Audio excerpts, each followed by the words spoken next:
Hello everyone, and welcome to day 272 of playing Persona 4 Golden in real time, the series where I play through the day in the game on the same date in real life, one day at a time. Now I've been doing this for the last 271 days, so if you could subscribe, I greatly appreciate it. But without further ado, today is January 7th, so let's go ahead and see what the gang is up to today. Alright, let's go ahead and get synced up to start us off as usual. And there it goes. So that's going to wrap up the gameplay portion for today and bring us on to shuffle time. So let's go ahead and see what Fate has in store for us today. Today's card is the Ten of Swords in the upright position. Okay, it's not looking too good for us, but let's go ahead and see what it means. The Ten of Swords indicate a major disaster of some sort. Okay.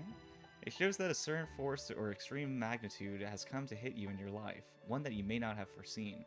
There is a sense of betrayal that is indicated here, for the character is stabbed in the back. This seems to be a reminder that despite how much we try, we cannot control everything. There are things that are beyond our ability to change. Here, the situation is unavoidable. I mean, kind of turned around at least. The tale of the Suit of Swords is a powerful metaphor, one that ends in tragedy. The swords are a symbol of the intellect, of intelligence and logic, and yet we find the final culmination of the suit a complete and total defeat of the spirit. We must realize that the swords are a weapon that can have immense potential for destruction or for good. The story as it unfolds from the Ace to the 10 is where an untrained individual uses this weapon for faulty reasons, makes many mistakes, and then spends an entire lifetime attempting to run away from the power that he misused. This person believes the swords are external to him when they are part of him, and when they inevitably return, he once again suffers. His pain is not the pain of his circumstances usually, but the pain of fear, of anxiety, of not being able to be a master of his surroundings. After the hopelessness of the Nine of Swords, what could have happened? Were you overwhelmed by the pressure, or did you take the final sword upon yourself and admit defeat? The Ten of Swords depicts that situation where your mentality is poor me, you feel like there is nothing you can do. Pause and remember that as with the Death card, the end of something means a new beginning. Let go of what you have lost, and focus on the new path forward because that is where your life is meant to go. A good example is a breakup with your partner.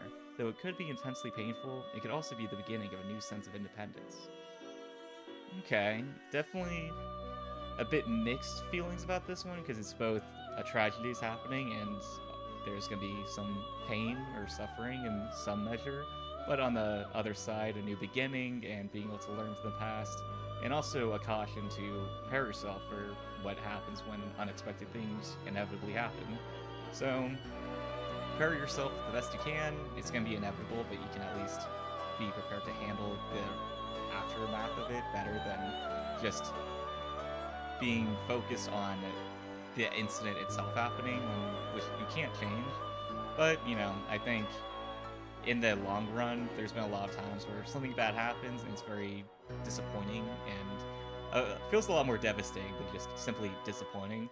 But in the long run, looking back, it ended up leading to positive changes. So focus, if something like that happens, focusing on what that positive change down the road can be instead of lamenting that the fact that it did happen is probably a better approach than, you know, just...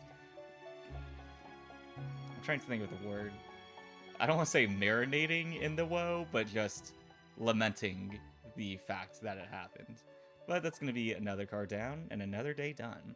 So that's going to wrap it up for today. Another pretty quick episode.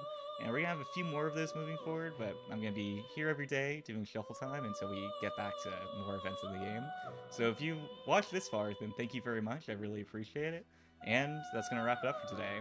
So feel free to subscribe if you'd like to follow along with the journey. As I mentioned, I do this every day. By the way, thanks for watching. I truly appreciate it. I'll see you guys tomorrow.